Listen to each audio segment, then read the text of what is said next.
হয়ই না। আমি মোটামুটি বুঝতে পারি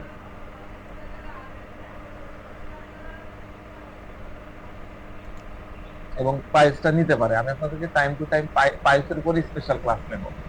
তো যাক, আমি এখনকার যে লেকচারটা আপনাদের সামনে দিচ্ছি এটাতেও আপনারা পাইলসের ট্রিটমেন্ট একদম খুব কনফিডেন্টলি করতে পারবেন।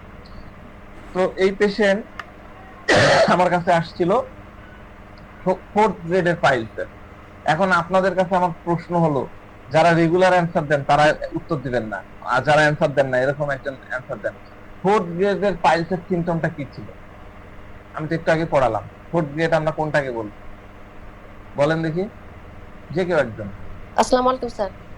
আনসার। স্যার, ভিতরের পোর্শনটা যখন বের হয় তখন হাত দিয়ে ঠেললেও সেটা ভিতরে যায় না, এটা হচ্ছে চতুর্থ আর কি। 4th গ্রেডের পাইলস। স্যার, ঠিক আছে, ধন্যবাদ। পাইলসের বাংলা কি? ঘোড়ার রোগ, তাই না? অশ্ব। তো এই পেশেন্টের পরবর্তীতে জানলাম যে ওনার রেকটাল প্রোলাপস ছিল। আমি রেকটাল প্রোলাপস নিয়ে আজকে আলোচনা করিনি, ভবিষ্যতে করব। ওটারও অনেক কাহিনী আছে শেখার। আমি জাস্ট তাকে হোমিওপ্যাথির একটা মাত্র সিঙ্গেল ডোজ দিয়েছিলাম, একটা মাত্র ড্রপ। আমার গ্লোবিলসে ছিল না, আমার গ্লোবিলসে থাকলে আমি গ্লোবিলসে দিতাম। আমার কাছে লিকুইড মেডিসিন আমি এক ফোঁটা দিয়েছি এবং মানে আমি বলতে পারবো একটা মিরাক্কালাস রেজাল্ট। উইদিন 4th গ্রেডের মেডিসিন, উইদিন ওভারনাইট তার নাই। 3 দিন পরে সে আমাকে বলছে 90% সে কিওর হয়ে গেছে।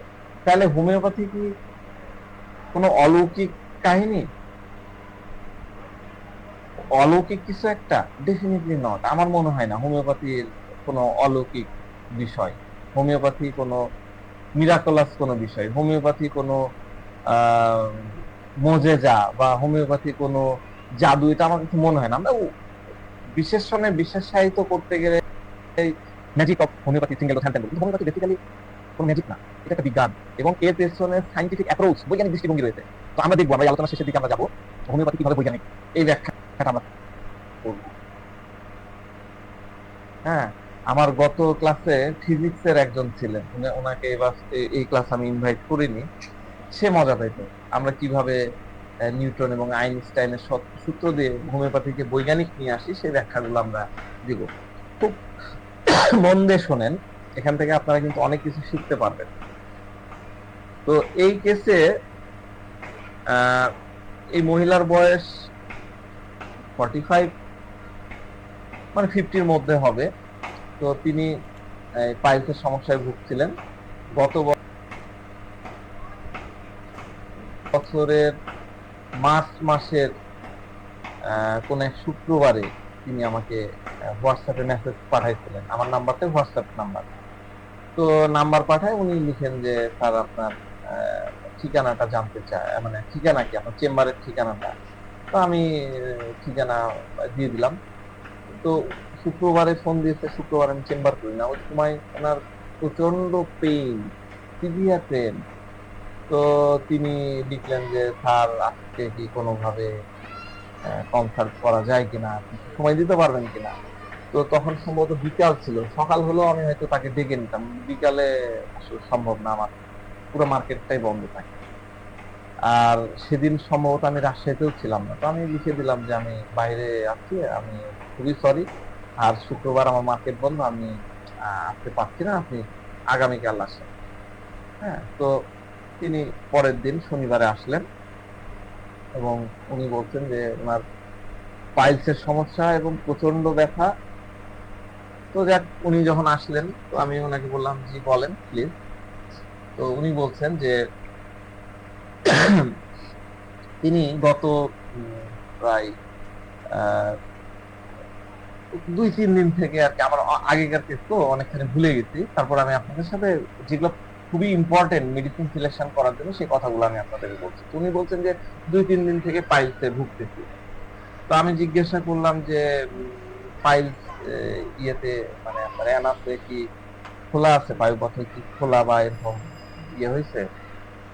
তখন বলছে হ্যাঁ, বলছে কতখানি বা কয়টা ফোলা আছে। তো উনি বলতেছেন যে অন্তত 5-6টা বড় বড় ফোলা আছে, একদম বড় ফুলে গেছে। হ্যাঁ, এবং বেশ বড় হয়ে গেছে। তো উনি মেয়ে মানুষ তো, তারপরে উনি করছেন কি, আমাকে ওনার মোবাইল থেকে ছবিটা বাহির করে দেখালেন।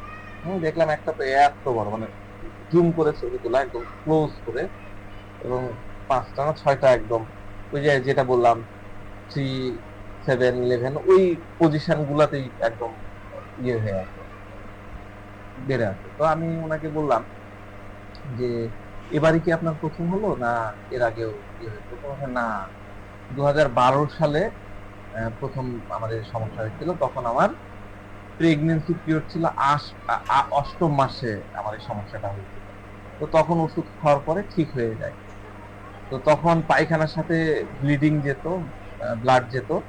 আহ, আমার চাচা হোমিও ডাক্তার ছিলেন, ওনার কাছ থেকে ওষুধ খাওয়ার পরে ভালো হয়ে যায়। তো এরপরে আর কখনো সমস্যায় পড়তে হয়নি। মাঝে মধ্যে খাবার একটু অনিয়ম হলে কনস্টিপেশন হয়, তখন একটু হালকা জল।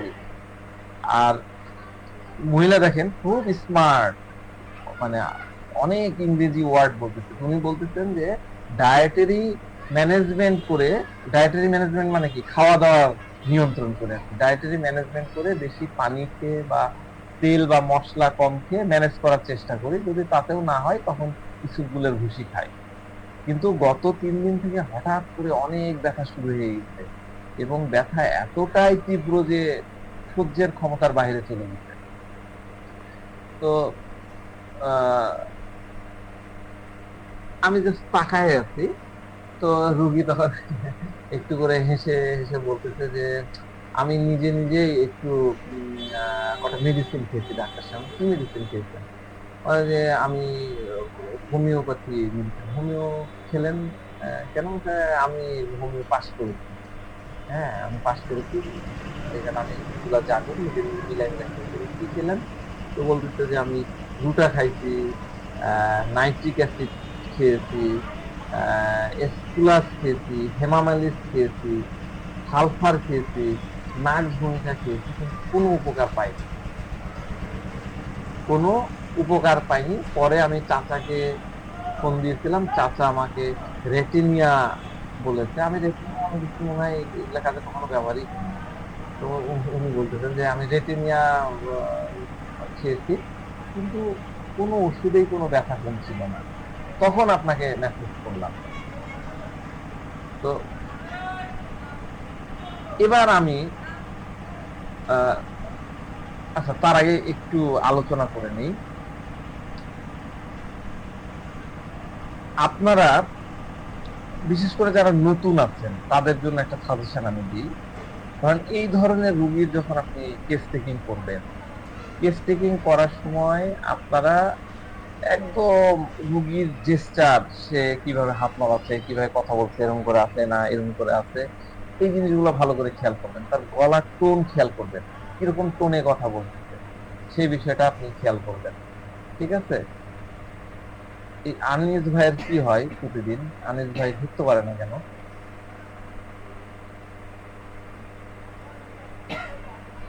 কেউ একজন আনিস ভাইকে একটু পার্সোনালি লিঙ্কটা দিয়ে দেন তো, ক্লাসের লিঙ্ক। উনি সম্ভবত বুঝতে পারে না, নাকি আমি বুঝি না। একদম মেসেঞ্জারে যে লিঙ্কটা দিয়ে দেন। হ্যাঁ, তো রুগীর জেস্চার খেয়াল করবেন, কথা বলার টোন, কথা ইয়ে করবেন। সে, তার ব্যথা হচ্ছে, এই তীব্র ব্যথার মধ্যে তিনি কিভাবে কথা বলতেছেন, তার মানসিক অবস্থা কেমন। হ্যাঁ, তো এই বিষয়গুলো কিন্তু আপনাকে কেস টেকিং এর সময় কনসিডার করতে হবে, আপনার কনসিডারেশন আসতে হবে।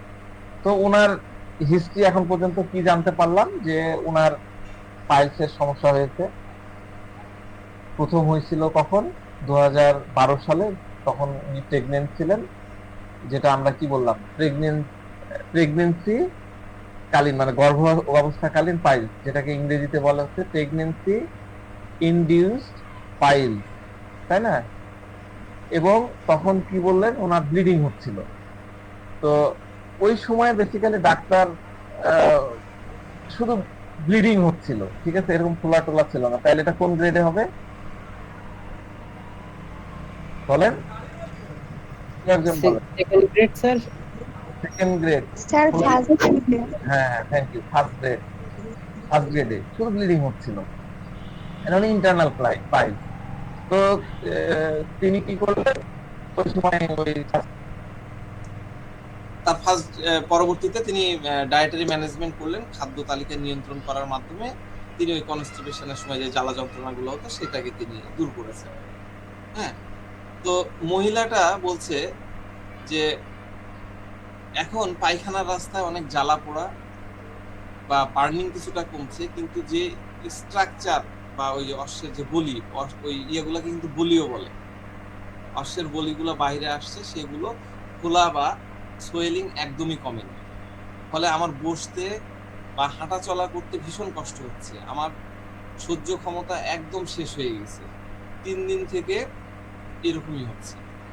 আমি বললাম যে ব্যথা বা বার্নিং কিভাবে কমলো? প্রথম দিন তো অনেক বার্নিং ছিল, ব্যথা যন্ত্রণা ছিল, এটা কমলো কি করে? তখন পেশেন্ট বলছে যে আমি অ্যালোপ্যাথি ওষুধ, অ্যালসেট, সম্ভবত অ্যালসেট এই টাইপের একটা ওষুধের কথা বলছিল আর কি, অ্যালসেট খেয়েছিলাম, আর পাশাপাশি হোমিওপ্যাথি ওষুধগুলোও খেয়েছি। তো আমি বললাম যে অ্যালোপ্যাথি ওষুধ কখন খেয়েছেন? তখন বলে যে 2 দিন থেকে খাচ্ছি, সকাল সন্ধ্যা দুবেলা। আমি বললাম কি আজকেও খেয়েছেন? তো উনি বললেন যে হ্যাঁ, আজকেও আমি ওষুধটা খেয়েছি, তবে আজকে আমার অবস্থা কিছুটা সহনীয়, কিন্তু আগের 2 দিন প্রচন্ড কষ্ট হচ্ছিল, তীব্র ব্যথার কারণে প্রচন্ড রেস্টলেসনেস হয়ে পড়ি, আমি বুঝতে পারছিলাম না কি করব আর কি করব না।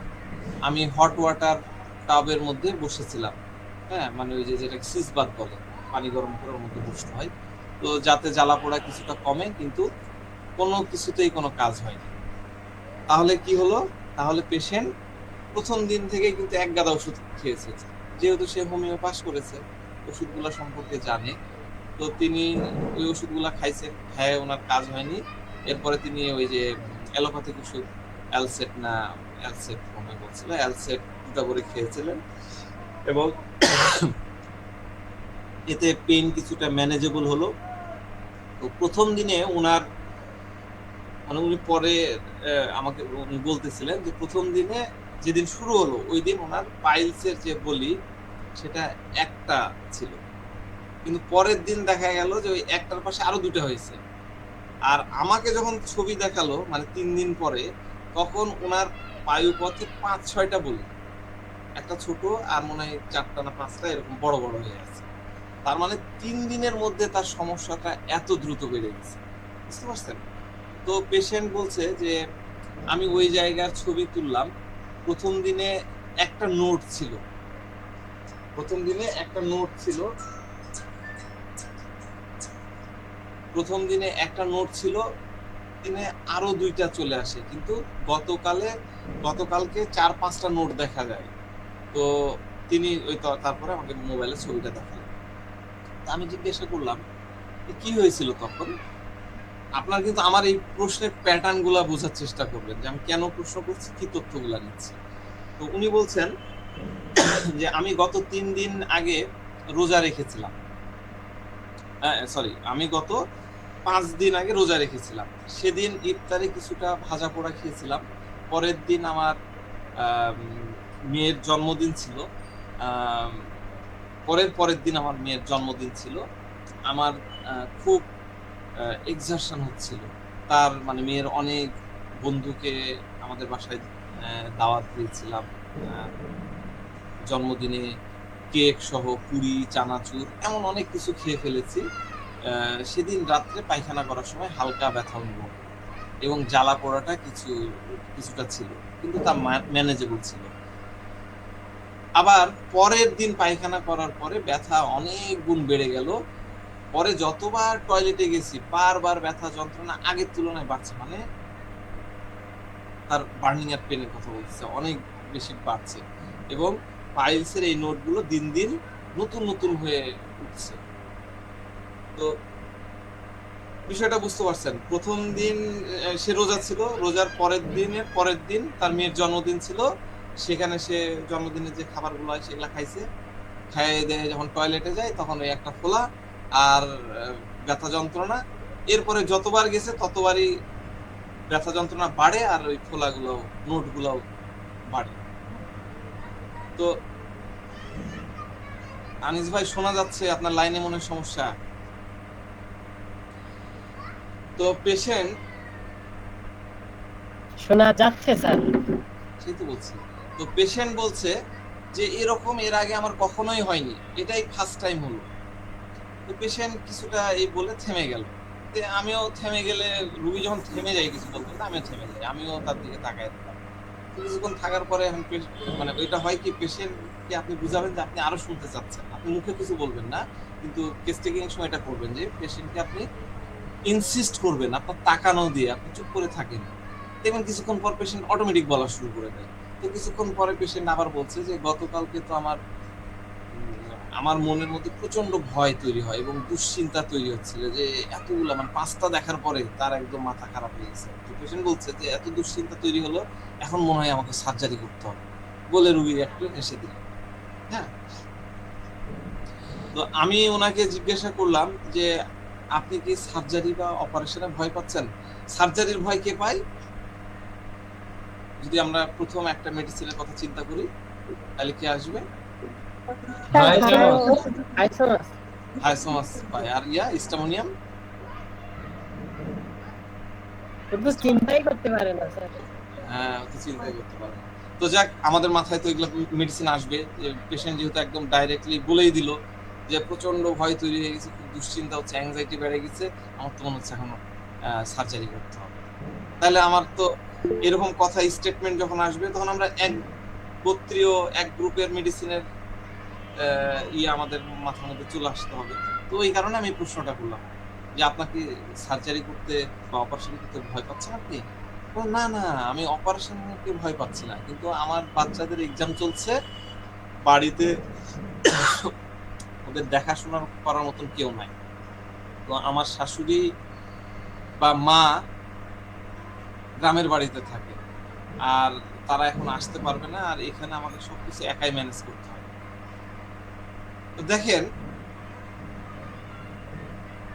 উনি যখনই পাইলসের তার অ্যানাসে অতগুলো পাইলসের নোটগুলো দেখতে পেলেন, তখনই তার কিন্তু ভয়টা তৈরি হয়ে গেছে, এবং দেখেই তিনি কিন্তু আমাকে ওই যে শুক্রবার বিকালে সন্ধ্যার আগ দিয়ে সম্ভবত উনি আমাকে মেসেজ দিলেন।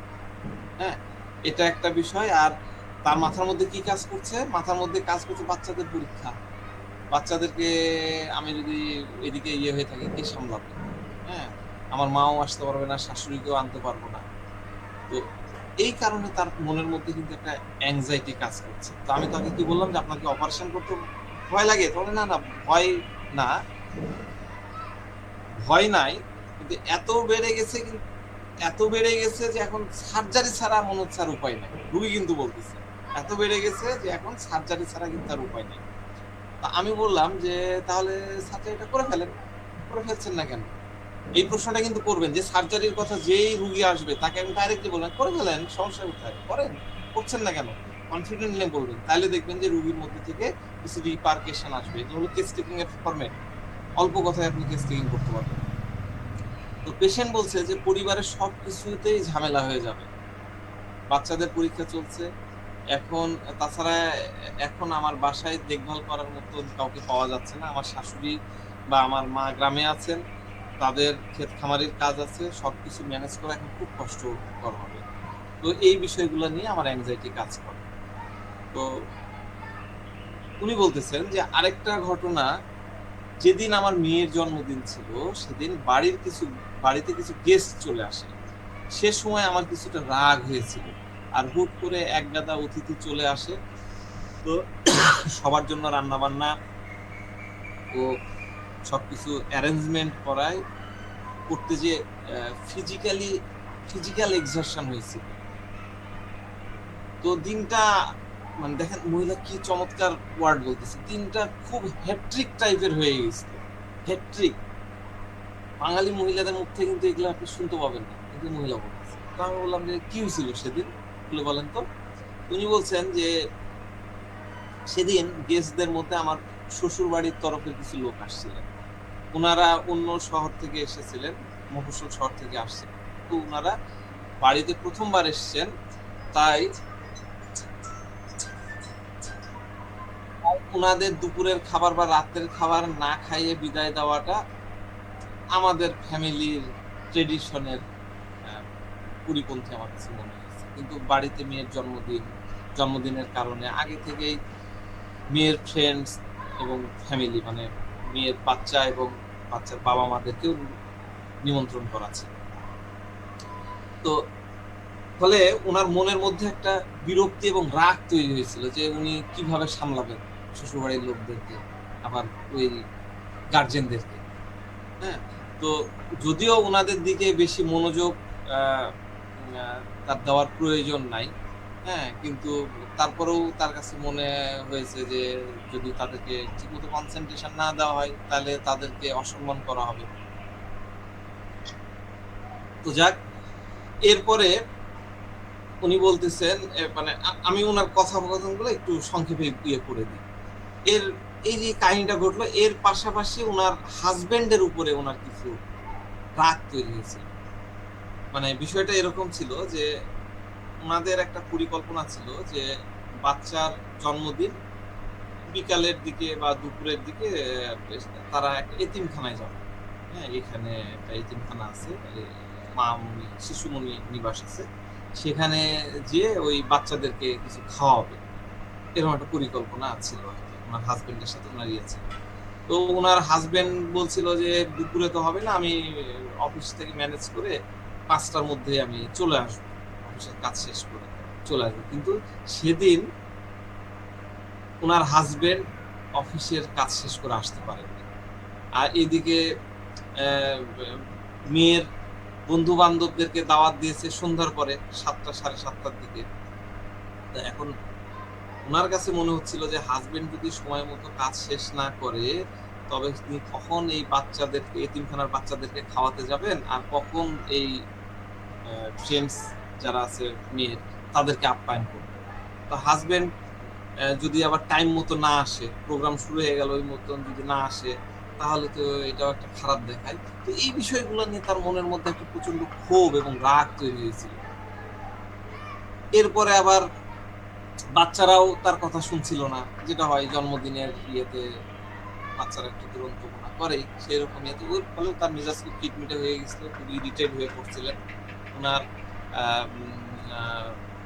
একটা 14 বছর বয়সে একটা মেয়ে আছে, 10 বছর বয়সে একটা ছেলে, 10 বছর ওটাও ওনার মেয়ে আছে, তাদের উপরে সে প্রচন্ড বকাবকি করে।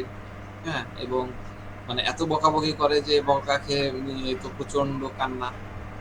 হ্যাঁ, আর ওনার স্বভাব প্রত্যেকটা কাজ একদম নিখুঁত এবং পারফেক্ট হতে চায়। হ্যাঁ, এরকম আর কি। এটা আমি অনেকখানি কথোপকথন আমি একটু সংক্ষেপে বলতেছি, না তো আপনাদের বোরিং লাগতে পারে।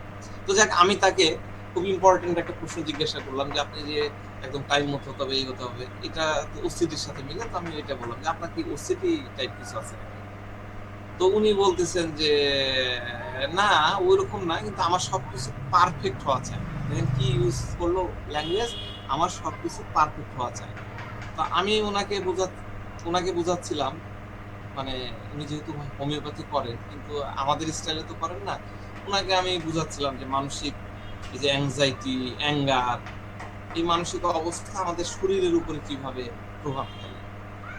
ঠিক আছে, তো উনি ওটা বলতেছিল, হ্যাঁ আমিও ডাক্তার সাহেব সাইকোলজিক্যাল কিছু বিষয়গুলো তো নিই। যেমন আমি প্রথমে রুটা ওষুধটা খেয়েছিলাম। হ্যাঁ, তো কেন রুটা খেলেন? তো উনি বলতেছে যে রুটার একটা অন্যতম লক্ষণ আছে যে স্বামীর উপরে রাগ, অ্যাঙ্গার টুয়ার্ডস হাজবেন্ড, এই টাইপের একটা আছে। তো আমার মনে হলো যে হাজবেন্ডের উপর আমার প্রচন্ড রাগ হচ্ছিল, সে কারণে হবে, ওই কারণে আমি রুটা খাইছিলাম। তো মহিলা বলতেছে যে এই ওষুধ খাওয়ার পরে পাইলসের ব্যথা, যন্ত্রণা বা জ্বালা বা ওই ইয়েগুলো সাইজের কোনো উন্নতিও হয়নি, বরং বেড়েছে। সমস্যা দিন দিন বেড়েছে, এটা নিয়ে তার টেনশন হচ্ছে। তো আমি পেশেন্টকে জিজ্ঞাসা করলাম যে সমস্যা এত দ্রুত বাড়ছে বলে কি আপনার ভয় লাগছে? তো উনি বলছেন যে আমার মনে হচ্ছে যে আবার সার্জারি করতে না হয়, এই জন্যই আমি আপনাকে গতদিন ফোন দিয়েছিলাম, যে আমার কাছে মনে হয়েছিল যে আপনার সাথে কথা বললে একটা সলিউশন পাওয়া যাবে, ভালো সাজেশন পাওয়া যাবে। তো আমি বললাম যে এর আগেও কি এরকম কোনো পরিস্থিতি তৈরি হয়েছিল, যে যখন উনি কিন্তু খুব সুন্দর একটা ওয়ার্ড ইউজ করছিলেন যে হ্যাট্রিক, হ্যাট্রিক যে, হ্যাঁ, তো আমি ওটাই ওনাকে বললাম যে সব আপনার কি এর আগেও এরকম কোনো পরিস্থিতি হয়েছিল যে সবকিছু আপনার কাছে মনে হচ্ছিল যে হ্যাট্রিক টাইপের? তো উনি বলছে যে হ্যাঁ, এরকম হয় মাঝে মধ্যে, কিন্তু সেদিন একটু বেশি হয়েছিল। উনি মানে ওনার সাথে কিন্তু হাজবেন্ডও ছিল, তো বলছে যে উনি অফিসে ছিলেন, যে সময় আসার কথা সে সময় তিনি আসতে পারলেন না, আবার 1-1.5-2 ঘন্টা লেটে আসলেন, উনি তো কোনো প্রকার আমাকে হেল্প করতে পারেন। এরপরে আমি ওই মহিলার নেচার সম্পর্কে জানতে চাইলাম, কারণ আপনারা জানেন যে আমার অন্যতম টেস্টিং এর প্রিয় প্রশ্ন হচ্ছে নেচার সম্পর্কে জানা। এবং এটাও আপনাদেরকে বলে রাখি, হোমিওপ্যাথি ওষুধ নির্বাচন করতে গেলে, সিলেকশন করতে গেলে আপনাকে রোগীর মেজাজ বা নেচার সম্পর্কে আপনাকে জানতে হবে, এটা খুবই গুরুত্বপূর্ণ। তো আমি ওনাকে সরাসরি প্রশ্ন করলাম যে আপনার নেচার সম্পর্কে একটু বলেন দেখি। তো যেটুকু উনি বললেন যে উনি শান্ত প্রকৃতির, পরিস্থিতি খুব সহজেই মেনে নেন, মনের মধ্যে কোনো ক্ষোভ বা কথা তিনি চেপে রাখেন না, ওনার কোনো বিষয়ে খারাপ লাগলে বা কোনো অন্যায় দেখলে তিনি সাথে সাথে রিয়াক্ট করেন, এবং যা সঠিক তার সঠিক এবং যা ভুল তা ভুল একদম স্পষ্ট মুখের উপরে জানায় দেয়। তিনি অন্যায় একদম সহ্য করতে পারেন না এবং ইনস্ট্যান্টলি তার মতামত প্রকাশ করে দেন। ওনার মনের কথা মুখের উপরে একদম সরাসরি চলে আসে। তো উনি বলতেছেন যে আমি বাবা মার সামনে বলে দিই, আমার বন্ধু বান্ধব সবার সামনে বলে দিই, আমার হাজবেন্ডের সামনে বলে দিই, কিন্তু আমার শ্বশুর পক্ষের কারোর সামনে আমি বলতে পারি না। তো আমি জিজ্ঞাসা করলাম যে অতীতের কোনো রাগ বা ক্ষোভ আপনার মনের মধ্যে আছে কি? তো উনি বলছেন যে হ্যাঁ ছিল, কিন্তু আমি মেডিটেশন করে সেগুলো বের হয়ে গেছে। তো আমি তার সাথে আসা তার হাজবেন্ডের দিকে একটু তাকালাম, তাকায় একটু জিজ্ঞাসা করলাম যে সাধারণত দেখবেন যে হাজবেন্ড যদি আপনার কাছে ট্রিটমেন্ট নিতে আসে, আপনি ওয়াইফের কাছে প্রশ্ন করবেন, আর ওয়াইফের যদি ট্রিটমেন্ট নিতে আসে তো হাজবেন্ডের কাছে করবেন। তার হাজবেন্ড আসে, আমি হাজবেন্ডকে তাকায় বললাম যে ওনার রাগ কেমন বলেন তো। হ্যাঁ, আমি বললাম যে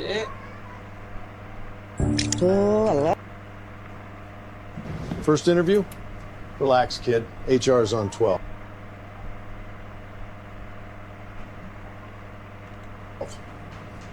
Thanks. I'll find it.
জিজ্ঞাসা করলাম যে সাধারণত দেখবেন যে হাজবেন্ড যদি আপনার কাছে ট্রিটমেন্ট নিতে আসে, আপনি ওয়াইফের কাছে প্রশ্ন করবেন, আর ওয়াইফের যদি ট্রিটমেন্ট নিতে আসে তো হাজবেন্ডের কাছে করবেন। তার হাজবেন্ড আসে, আমি হাজবেন্ডকে তাকায় বললাম যে ওনার রাগ কেমন বলেন তো। হ্যাঁ, আমি বললাম যে উনি কি সেদিন খুব বেশি রাগ করেছিল বা কি অবস্থা। তো আমি হাজবেন্ডের দিকে তাকাচ্ছি, উনি বলা শুরু করলেন যে হাজবেন্ডের দিকে তাকায় বলছে, আচ্ছা বলো তো, আমি কি সেদিন রাগ করেছিলাম, তোমাকে কিছু বলেছিলাম? তখন তার হাজবেন্ড বলছে যে সেদিন তার খুব বিজি টাইম কাটছে, সকাল থেকে তাকে এখানে ওখানে দৌড়াদৌড়ি করতে হয়েছে, সবকিছু তাকে ম্যানেজ করতে হয়েছে। তো যতটুকু বুঝেছি যে সে যা এক্সপেক্ট করছিল সকাল থেকে আমি তাকে হেল্প করি, তাকে সহযোগিতা করি, তো সেটা তো আমি করতে পারি না। হ্যাঁ, আমি বেসিক্যালি ভেবেছিলাম যে হাজবেন্ড বলতেছে যে আমি বেসিক্যালি ভেবেছিলাম যে অফিস থেকে তাড়াতাড়ি এসে 5টার পর থেকে তাকে সহযোগিতা করবো, কিন্তু সেদিন অফিসে এত কাজের চাপ যে আমি বের হতে পারছিলাম না। এমনকি আমার কনফেকশনারি থেকে কেক আনার কথা ছিল, 2টা কেক অর্ডার দেওয়া ছিল, একটা কেক ওই এতিমখানায় কাটার জন্য, আরেকটা এখানে আনার জন্য। ওটা আনার কথা ছিল, আমি কেক আনতে পারিনি, সেটাও সে নিয়ে আসছে। এরপরে মহিলা বলা শুরু করলো যে তখন 7:30 বেজে গেছে, আমার মধ্যে প্রচন্ড ইরিটেশন হওয়া শুরু হলো, গেস্টরা চলে আসছে, আর আপনি এখন কেক আনতে যাবেন, এটা মোটেই ভালো দেখায় না। আপনাকে অবশ্যই গেস্ট আসার আগে কমপ্লিট প্রিপারেশন নিতে হবে প্রোগ্রামে, এটাই তো হওয়া উচিত। আমাকে আবার উনি পাল্টাইয়ে করছে যে সবার আসার আগেই তো প্রিপারেশন পুরো হওয়া উচিত, তাই না? আচ্ছা, আমি ঠিক একটু বললাম। তো যাক, মহিলাটাও যা বললো, হাজবেন্ডও কিন্তু একই কথাই বললো। তো একটা জিনিস মাথায় রাখবেন, পেশেন্ট যখন স্পন্টেনিয়াসলি এই টাইপের কথা বলবে, আপনি তখন পেশেন্টকে এমন কোন একটা কোশ্চেন করবেন যে কোশ্চেনে তাকে বিব্রত করার অবস্থার মধ্যে ফেলে দেওয়া যায়, তাকে ডিসকমফোর্ট করা যায়, এরকম কোশ্চেন করবেন। তাই আমি জিজ্ঞাসা করলাম যে আচ্ছা, আমি জাস্ট জানার জন্য একটা প্রশ্ন করতে চাই,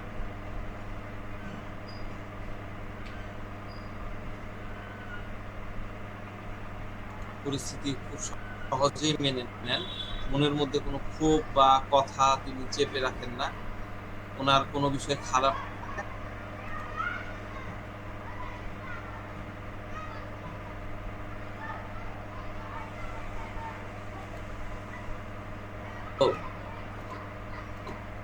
উনি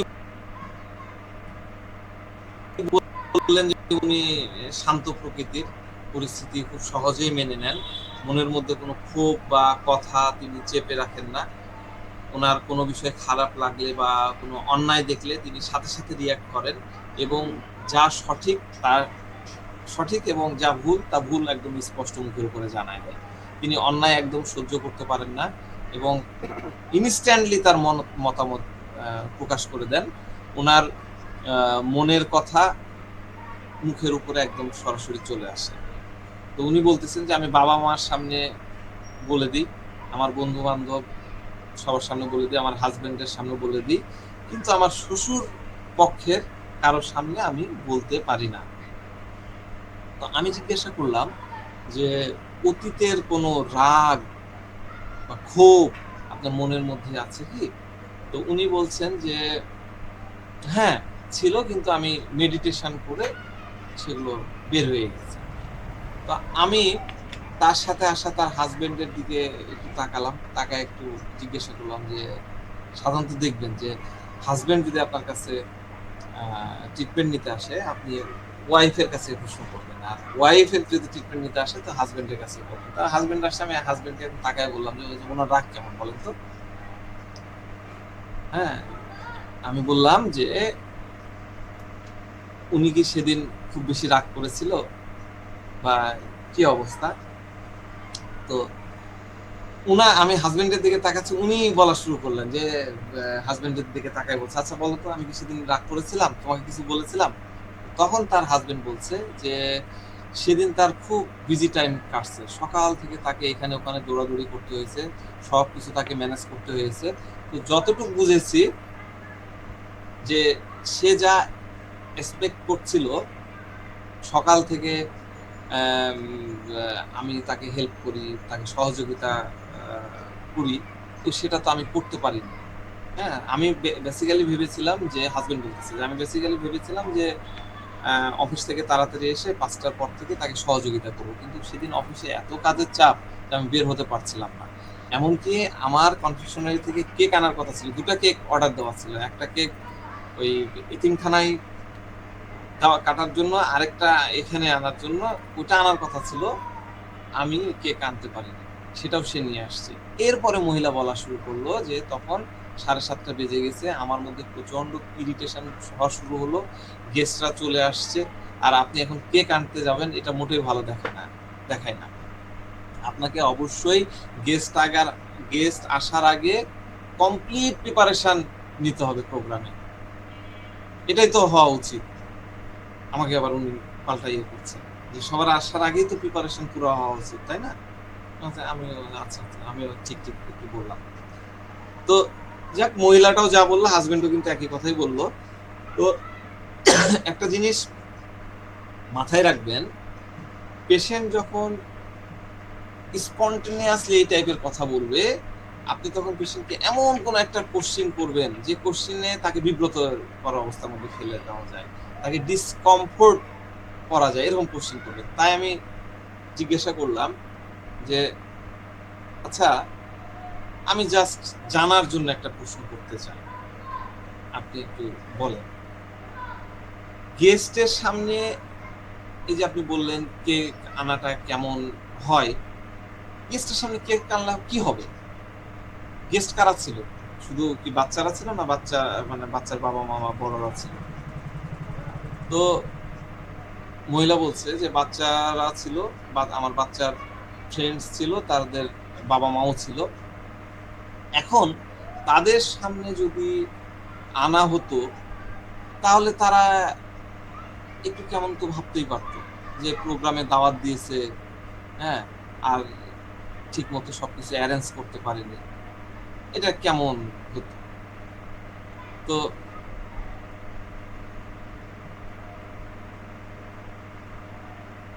হাজবেন্ডের দিকে তাকায় উনি বলতেছেন যে আর উনি তো অ্যাবসেন্ট, তো আমার বাচ্চার বন্ধু বান্ধবের যে বাবারা আসছে, তো তারা তো বোর ফিল করতো, তাই না? সবার জন্য তো একটা কমফোর্টের বিষয় থাকতে হবে।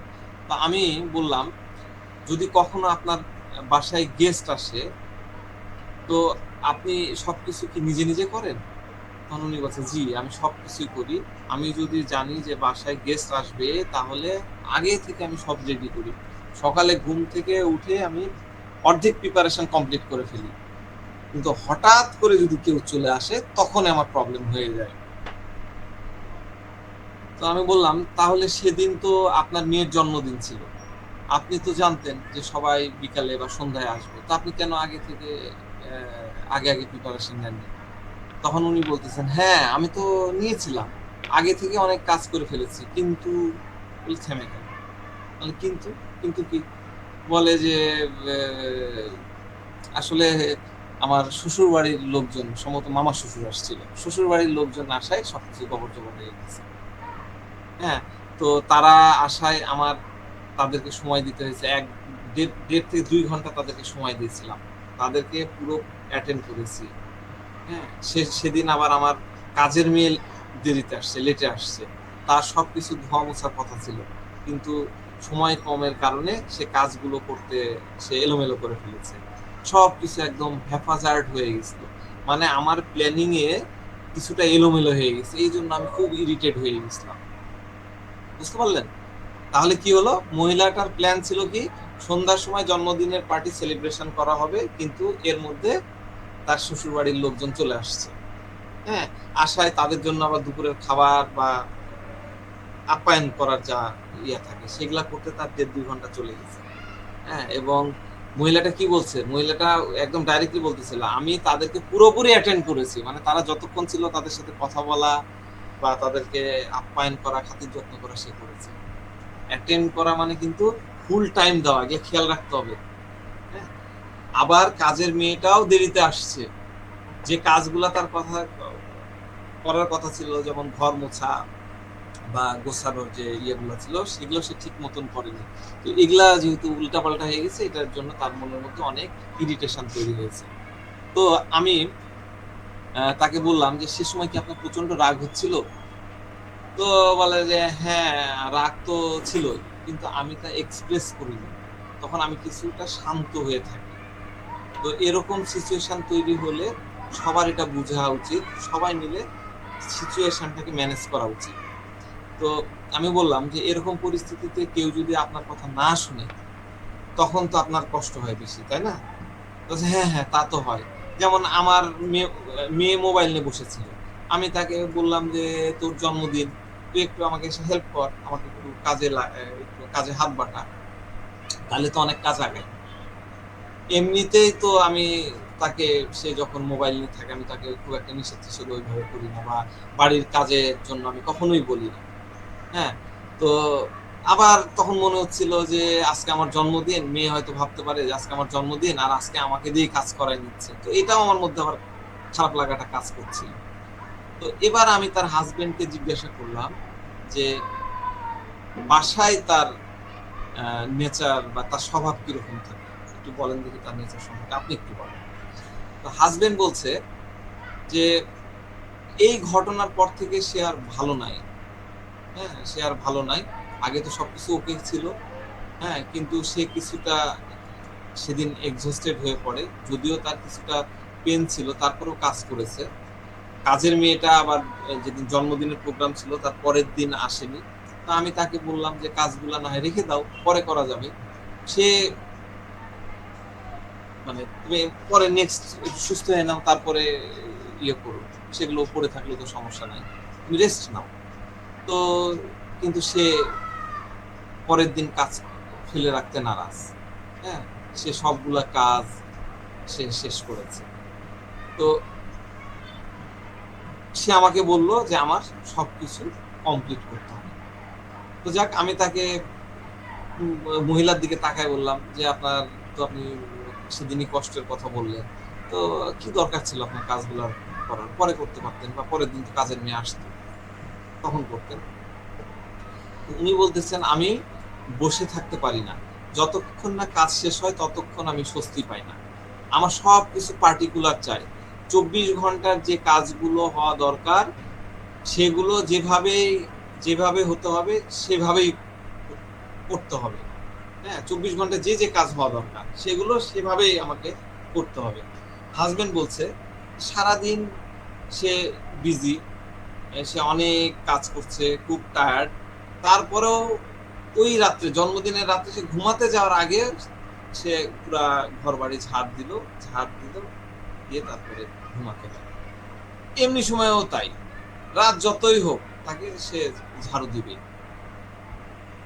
তাহলে কি হলো, এই যে গল্পটা পড়লাম, এই গল্পটার ইয়েটা কি হলো, মেয়ের জন্মদিন, পরের দিন কাজের মেয়ে আসেনি, মহিলাটার কিছুটা জ্বালা পোড়া রাত থেকে তো হয়েছে, ব্যথা শুরু হয়েছে। হাজবেন্ড বললো যে তুমি কাজগুলো ছেড়ে দাও, একদিন না করলে কি হবে, কিন্তু মহিলা বলছে না, সবগুলো একদম সঠিকভাবে হতে হবে। সকালে থেকে সে কাজগুলা কিন্তু করেছে, এবং রাত্রে ঘুমাতে যাওয়ার আগে আবার সারা বাড়ি ঝাড় দিয়েছে। আর সে কি বললো, মহিলা কি বললো, মহিলা বললো যে 24 ঘন্টার কাজ সে একটা পরিকল্পনা করে রাখে, সকাল থেকে রাত পর্যন্ত কি কি পরিকল্পনা আছে সে অনুযায়ী সব একদম ঠিকঠাক ভাবে সে করবে। বুঝতে পারছেন? তো যাক, আমি হাজবেন্ডকে বললাম যে ওনার সম্পর্কে আরো একটু কিছু বলেন। তখন হাজবেন্ড বলছে যে সে সবকিছুর খেয়াল রাখে, বাড়ির কাজে তো আমি তাকে সেরকম কোনো হেল্প করতে পারি না, সবকিছু সেই ম্যানেজ করে, সকালে ঘুম থেকে উঠে রাত পর্যন্ত সবকিছু পরিকল্পনা মাফিক কাজ করে। সে এমনিতে খুব জলি পার্সন, তার মনে মানে খুব শান্ত প্রকৃতির, জলি, সহজেই বুঝতে পারে, কিন্তু তার মনের মধ্যে যদি কিছু হয়, হ্যাঁ, রাগ হয়, তখনও দেখা যাচ্ছে শান্ত থাকছে, এবং তখন দেখা যায় যে খুব একটা কথাবার্তা বলবে না, চুপচাপ থাকে। তা আমি মহিলাকে জিজ্ঞাসা করলাম, আচ্ছা জন্মদিনের দিন যে আপনার শ্বশুর বাড়ির লোকজন আসছিল, সেই বিষয়টা নিয়ে আপনার মনের মধ্যে কি কিছু কাজ হচ্ছিল বা এখন কিছু কাজ হয়? তো উনি বলতেছেন সেদিন আমার মামা শ্বশুর আমাদের বাসায় প্রথম এলেন। হ্যাঁ, বাচ্চার জন্মদিনের প্রোগ্রাম অ্যারেঞ্জমেন্ট করার কাজে ব্যস্ত থাকে, তাকে তো আমি ভালো মতো খাওয়াতে পারলাম না, অথচ একটু আগে বললো সে কিন্তু 2 ঘন্টা তাকে একদম প্রপার টাইম দিয়েছে, কিন্তু এখন সে কি বলতেছে যে ভালো মতো খাওয়াতে পারলাম না। যদিও জন্মদিনের জন্য স্পেশাল খাবার রেডি ছিল, কিন্তু ইনভাইটেড ফ্রেন্ডসদের মাঝে তো তিনি যেহেতু একটু মফস্বল এলাকা থেকে আসছেন, তিনি তো ওরকম কমফোর্টেবল ছিলেন না। এই কারণে আমার মনের মধ্যে একটা দ্বন্দ্ব কাজ করছে, আমি তো তাকে ঠিক মতো আপ্যায়ন করতে পারলাম কিনা। ঠিক আছে, মানে বুঝতে পারলেন, শ্বশুর বাড়ির লোক, মামা শ্বশুর প্রথম আসছে, তাকে ঠিক মতন খাতির যত্ন করতে পারলাম কিনা। খাওয়াইছে কিন্তু ঠিকই, দুপুরেও খাওয়াইছে, আবার ইয়েতো, কিন্তু তার মনের মধ্যে কিন্তু এটা কাজ করছে। তো আমি বললাম যে উনি কি পরে কিছু আপনাকে বলেছেন, ওনারা কি কিছু বলেছেন? তো হাজবেন্ড বলছে না না না, ওনারা কিছু বলেননি। তখন আমি ওই মহিলাকে বললাম যে ওনারা যেহেতু কিছু বলেননি তাহলে আপনি এই বিষয়টা নিয়ে এত ভাবছেন কেন? তো মহিলা কি বলতেছে, খুব ইম্পর্টেন্ট কথা, এই মেডিসিনের রোগীরা কিন্তু এই জিনিসগুলো মাথার মধ্যে ঘুরে, খুব ভালো করে মনে করে রাখে, এই প্যাটার্নটাই পাবেন এবং এই মেডিসিন এইভাবে ইউজ করবেন। তো উনি বলতেছেন যে এখন কিছু বলেনি কিন্তু ভবিষ্যতে তো বলতে পারে। তো আমি তাকে বললাম আপনি কি তাকে খাবার দাবার সেরকম কিছু দেননি নাকি? তখন রুগী হেসে দিল। তো আমি বললাম যে আপনার মনের মধ্যে এটাই কাজ করে যে আপনার সম্পর্কে কেউ অল্প কিছু বলুক এটা আপনার একদমই পছন্দ না, তাই তো? তখন রুগী বলতেছে যে আমার মনে হয় যে আমাকে পারফেক্ট থাকতে হবে, কেউ আমাকে নিয়ে কিছু বলবে এটা আমি সহ্য করতে পারি না, যদিও তারা আমার সম্পর্কে কখনোই খারাপ কিছু বলেনি। বুঝতে পারছেন? তা আরো কিছু কথোপকথন ছিল, সেই জিনিসগুলো আমার কাছে অতটা প্রয়োজনীয় মনে হয়নি, আমি এই কারণে আর শেয়ার করছি না আপনাদের সাথে। এটাই মোটামুটি কেস, এই কথোপকথন, আমি কিন্তু অন্য কিছু নিইনি, কারণ সে অলরেডি সব খাইছে, হেমামালিস খাইছে, এসকুলাস খাইছে, রুটা খাইছে, নাক্স ভূমিকা খাইছে, সালফার খাইছে। একটা ক্লাসিক্যাল ডাক্তারের কাছে গেলে এই মেডিসিন গুলাই দেয় ঘুরে ফিরে, নাহলে নাক্স সালফার দিয়ে ছেড়ে দেয়, ঠিক আছে? কিন্তু আমরা কিন্তু ওই তথ্যগুলোও নিইনি, কি বাড়ে কি খায় হ্যান ত্যান, সিম্পল কথোপকথন। এটাই হলো একটা কেস টেকিং। কেউ কি এটাকে সামারাইজ করতে পারবেন? নতুন কেউ যারা অলরেডি একবার কথা বলেছেন, অ্যান্সার করেছেন, এরকম কেউ না, নতুন কেউ কথা বলেননি এরকম একজন বলেন তো, এই ছোট্ট করে 4-5 লাইন একটু সামারাইজ করে দেন তো এই কেসটা, বলেন। স্যার আমি পুরোটুকু শুনতে পারিনি, তারপরে যতটুকু মনে হয়েছে যে এটা কেসটা একটা আর্সেনিকের। আমি মেডিসিন চাইনি, আপনার কাছে প্রেসক্রিপশন চাইনি, আমি পুরো কেসটা সামারাইজ, কি হলো, ঘটনা কি হলো, কি এটা আমি শুনতে চাইছি। স্যার তার ভিতরে একটা ফাস্টিডিয়াস ভাব আছে, মানে সে সবকিছুতে এই যে আপনি আবার অ্যানালাইসিসে চলে গেলেন, আমি অ্যানালাইসিসও চাইনি, প্রেসক্রিপশনও চাইনি, আমি জাস্ট সামারাইজ করতে দিচ্ছি গল্পটা কি, ছোট্ট করে এটা একটা সারমর্ম বলে। স্যার সে সবকিছু কাজ কাম সবকিছু গোছানো ওয়েল প্ল্যান হতে হবে, আর কাজটা সে যেটা টার্গেট করছে সেই কাজটা তার হতে হবে। তারপর সে সবার প্রতি কেয়ারিং এবং কাজে কোনো জায়গায় খুঁত থাকতে পারবে না। তারপর শান্ত স্বভাবের, শান্ত স্বভাবের, কোনো অন্যায় তার সামনে হোক সেটা সে চায় না, ঠিক ভুল মুখের উপর বলে দেয়, হ্যাঁ ঠিক মুখের উপর শ্বশুরবাড়ির বলে দেবে, লোকজন কিছু বলতে পারে না, হ্যাঁ মাথায় যখন কোনো বলতে পারে, জি স্যার মাথায় যখন জোর করে টার্গেট করবে তখন সেটা না হওয়া পর্যন্ত সে স্থির থাকতে পারবে না। হ্যাঁ, আর রাগ কি করে, পুরনো রাগ মনের মধ্যে রাখে, হ্যাঁ মেডিটেশন করে সেগুলো একটু রিলিভ করার চেষ্টা করে। মনের মধ্যে রাখে না। আর কি করে, কাজের প্যাটার্নটা কি রকম? কাজের প্যাটার্নটা সেগুলো ওয়েল প্ল্যান হতে হবে, মানে পরিকল্পনা মাফিক তার কাজগুলো হতে হবে। 24 ঘন্টার প্ল্যান সে করে পরিকল্পিত উপায়ে কাজ করে, আর সেদিন জন্মদিনের দিন তার এই পরিকল্পনা অনুযায়ী কাজ হয় না। আরেকটা জিনিস স্যার, ও যতই অসুস্থ থাকুক না কেন, ও যে টার্গেট করছে কাজটা শেষ করেই ছাড়বে, তাতে কাজ যতই খারাপ হবে। এক্স্যাক্টলি। কি সবাই বুঝতে পেরেছেন, সামারাইজ করতে পেরেছেন? এইভাবে আমরা মেডিসিন শিখবো। বুঝতে পারেননি এরকম কে আছে, পরে আবার বলবেন যে স্যার খুব কঠিন পড়াইছে, বুঝতে পারেনি। এবার আসেন, এবার আমরা মেডিসিন এবং অ্যানালাইসিসের দিকে আসি। প্রথমে আমরা কেস নিব, কেস নিয়ে সারাংশ বানাবো, এরপর আমরা অ্যানালাইসিস করব, এরপর মেডিসিনে যাব। কে বলবেন, বলেন কি মেডিসিন হবে, বলেন। এবার সবাই বলতে পারবেন, যারা আগে অ্যানসার দিয়েছেন তারা। রুব্রিকের কথা তো বলতে পারবো না, আমার নাক্স ভূমিকা মনে হয়েছে। নাক্স ভূমিকা মনে হয়েছে, কি কারণে নাক্স ভূমিকা মনে হলো? এই যে পারফেক্টলি সে প্ল্যান, মানে একটা প্ল্যান সে কাজ করে আর পারফেক্ট ভাবে সেটা পারফর্ম করতে চায়, মোস্টলি এখান থেকে আমার মনে হয়েছে।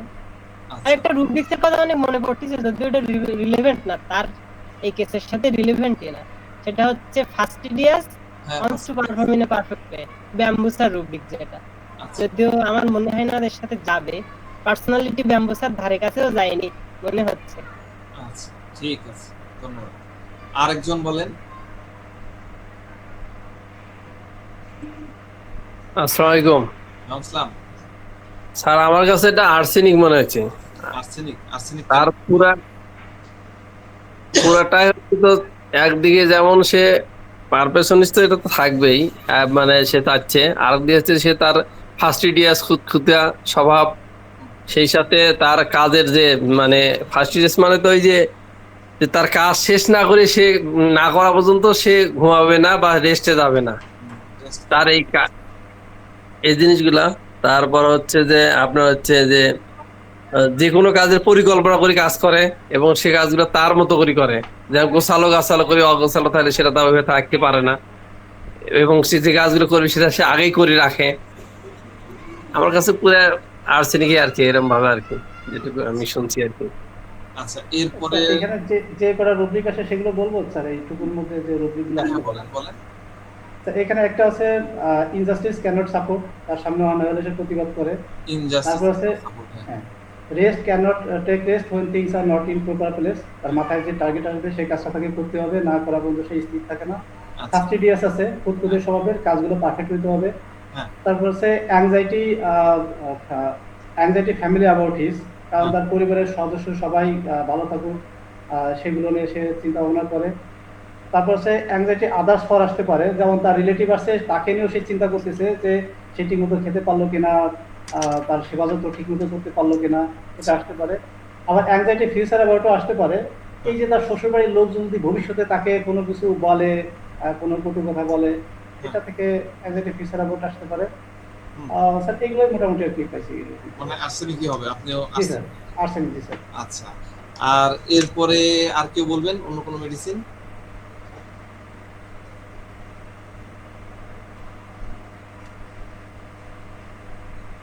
বলেন।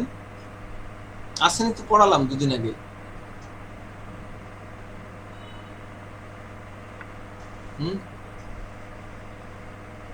আর কেউ বলবেন অন্য কোনো মেডিসিন?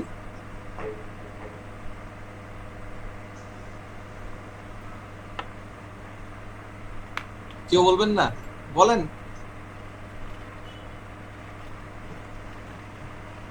ডক্টর ফিরোজ ভাই বলবেন?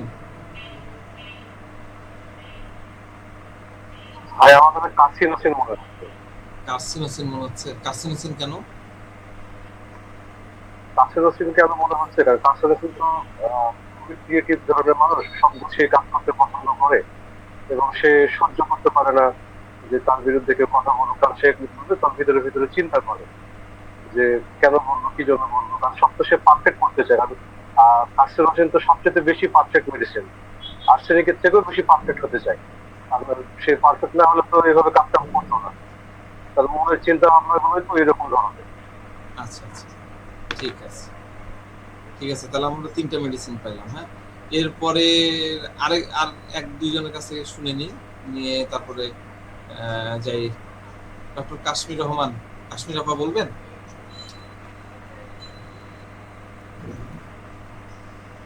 কাশ্মীর আপা শুনতে পাচ্ছেন? নাই। আচ্ছা, আরেকজনের কাছে শুনি। ডক্টর শহীদুল ইসলাম, সিরাজগঞ্জ, বলবেন? আসসালামু আলাইকুম আসসালাম। স্যার, আমার কাছে মনে হচ্ছে পপুলেশন বিজ্ঞান। পপুলাস কেন মনে হলো? Injustice can not rest things are not the proper privilege fastidious আর element from indignation from element from insulting. খুব সুন্দর সুন্দর।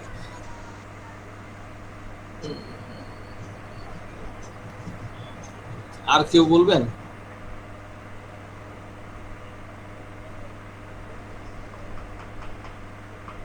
আচ্ছা যাক, আমরা অনেকখানি গেছি, খুবই কাছাকাছি মেডিসিনটা, খুবই মানে এই যে ইয়েগুলো আসছেন একই রকমের জিনিস আর কি। আরো কিছু মেডিসিন আপনাদের মুখ থেকে আমি শুনতে চাচ্ছিলাম। সিপিয়া খুব কাছাকাছি, হ্যাঁ, সিপিয়ার নাম আসতে পারতো, তারপরে ল্যাকিকিউনিয়ামের আসতে পারতো, এই একই টাইপেরই ক্যারেক্টার, হ্যাঁ, খুবই কাছাকাছি। তো যাক, আমরা একটু ফলো আপ আলোচনা করি। রুগী ওষুধ খাওয়ানোর পরের দিনই তিনি লিখলেন যে জ্বালা পোড়া এবং ব্যথা 90% ভালো, খোলা এখনো আছে, এলোপ্যাথি ওষুধ খায়নি। 3 দিন পরে আবার মেসেজ দিলেন। আমি ওনাকে বলছিলাম আমার টাইম টু টাইম জানান। 3 দিন পরে উনি লিখলেন যে পাইলসের যে নোটগুলা ছিল, বলিগুলা ছিল, সেগুলা অনেক ছোট হয়ে আসছে। 10 দিন পরে রুগী আবার মেসেজ দিলেন যে তার ডান দিকের যে খোলাগুলা ছিল সেগুলা লালটে টাইপের হয়ে গেছে। হ্যাঁ, তবে ওই অন্য সাইডের গুলো অনেক কমে গেছে। 15 দিন পরে রুগী আমার কাছে আসছিলেন সরাসরি ফিজিক্যালি। তো কেন আসলেন? তিনি আসলেন যে বাইরে তিনি ঘুরতে যাবেন কোথায় যেন, তো সেখানে গেলে ট্রাভেলে থাকলে তো খাবার দাবার এলোমেলো হয়ে যাবে, তখন আবার সমস্যা হতে পারে। তাই তিনি কিছু মেডিসিন নিয়ে যেতে চান এবং মানে সতর্কতার কারণে আর কি। তা আমি তাকে পরের পটেন্সির একটা ডোজ দিয়ে বললাম যে কিছু হলে আমাকে জানায় খাবেন। 15 দিন তারপরে উনি মোটামুটি 1 মাস পরে আসলেন। উনি জানালেন যে ট্রাভেলে যে বাইরের খাবার খাইছে, অনিয়ম করেছে, কিন্তু কোনো কষ্ট হয়নি, কোষ্ঠকাঠিন্য হয়নি এবং এই 25 দিনের মধ্যে সবগুলা ট্যাগস, ওই নোটগুলা সব চলে গেছে, একটু বাকি নাই। এবার তিনি বলছেন যে আমার রেকটাল প্রোল্যাপসের মতন বিষয় ছিল, সেটাও দেখতেছি যে আর নাই, সেটাও আর বুঝতে পারতেছি। উনি বললেন যে ধন্যবাদ স্যার, মানে আপনার ট্রিটমেন্টে পাইলস এবং রেকটাল প্রোল্যাপস আমার একদম সম্পূর্ণ ভালো হয়ে গেছে, আমার সার্জারি করতেও লাগেনি, এটাই সবচেয়ে ভালো। হ্যাঁ, তো আমরা কি করেছিলাম, শুধুমাত্র একটা ড্রপ ওষুধ 1 গ্রামের মধ্যে দিয়েছিলাম, আর সাথে প্লাসিবো দিয়েছিলাম। তো যাক, সেকেন্ড ফলো আপে তিনি যখন আসলেন তখন আমরা রুগীর মানসিকতার কি পরিবর্তন পেলাম সেটা একটু বলি। সেটা হলো যে রুগী বললেন যে আগে তিনি খুব বিরক্ত হতেন, একটু ইরিটেশন তৈরি হতো, এলোমেলো অবস্থা দেখলেই তিনি রেগে যেতেন। হ্যাঁ, তো এখন সে ভাবে ঠিক আছে পরে করা যাবে, তাহলে করে নিব, তার মানে ওই রাগটা তৈরি হয়। এবং মেয়েদের সাথে সে অতটা বেশি রাগারাগি করতেন না। আর ওই যে মামা শ্বশুরকে ঠিক মতো আপ্যায়ন করতে পারলো কিনা, ওই যে খাবার যে বিষয়টা, সেটা নিয়েও আমি জিজ্ঞাসা করলাম। তো উনি বললেন যে তার মনে এখনো খারাপ লাগাটা আছে, কিন্তু ওই জিনিসগুলোর মাথায় এভাবে আসে না যে বাইরের মানুষ কি ভাববে, কি চিন্তা করবে, এই ইয়াটা তার মনের মধ্যে আসে না। এই হলো ইয়েদের মানে কি বলে মোটামুটি ফলো আপ। তো কালকে ইনশাআল্লাহ শুরু করবেন একদম।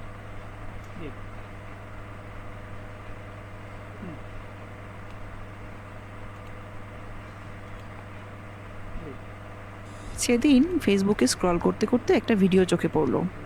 2030 সালের মধ্যে নাকি ওয়ার্ল্ডের 75% জবই হয়ে যাবে স্টেম বেসড।